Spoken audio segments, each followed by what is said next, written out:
तो दोस्तों इस वक़्त मैं मौजूद हूँ शांगला टॉप पर। अब हमने यहाँ से आगे निकलना है 3-4 किलोमीटर के मुसाफ़त पर एक आबशार है बहुत खूबसूरत, वो आबशार विज़िट करेंगे और आबशार के बाद हम आपको लिए चलेंगे हाफ़िज़ अल-पुरई साहब के मज़ार आपको दिखाएँगे। मज़ार के साथ-साथ वहाँ की जो दरिया है बहुत खूबसूरत मनाज़िर है।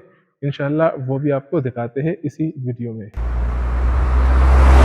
अलपुरई जाने के 2 रास्ते हैं। एक तो मुंडवरे से मालम जबा चारबाग से होते हुए अलपुरई पहुंचा जा सकता है, लेकिन इस वक्त मैं मटा के करीब गांव ख्वाजा खेला में हूं और ख्वाजा खेला से ये गांव बहुत करीब पड़ता है, तो इसलिए मैं ख्वाजा खेला बाजार, टोपसेन और चमतलई से होते हुए शांगला टाप से नीचे अलपुरई गाँव पहुँचने की कोशिश करूँगा। इसी रास्ते पर शंगलाटाप से ज़रा हम नीचे उतरते हैं तो हमें ये बुलंद वबाला और खूबसूरत सा आबशार सड़क किनारे ही देखने को मिल जाता है।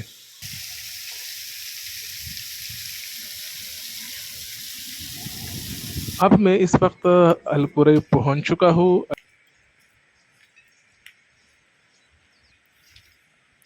और ये जिस जिस जगह मैं खड़ा हूँ ये हाफिज अलपुरई साहब के मज़ार का बैरूनी मंजर है।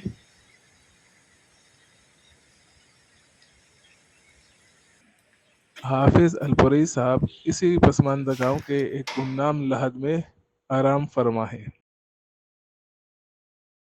इसी मज़ार के नीचे एक बहुत खूबसूरत दरिया बहती है।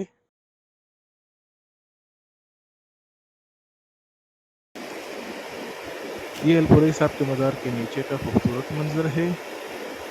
ये इस दरिया का ब्रिज है जो आमने सामने गांव को मिलाती है और ब्रिज से इस पार का जो मंजर है यहाँ एक छोटा सा आबशार हमें देखने को मिल रहा है जो एक बहुत ही खूबसूरत और पुरलुत्फ मंजर पेश कर रहा है।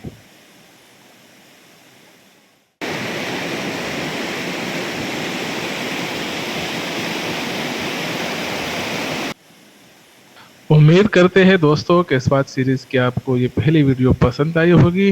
अगर ये वीडियो पसंद आई है तो अपने दोस्तों के साथ शेयर ज़रूर कीजिए। इंशाल्लाह मिलते हैं दूसरी वीडियो में।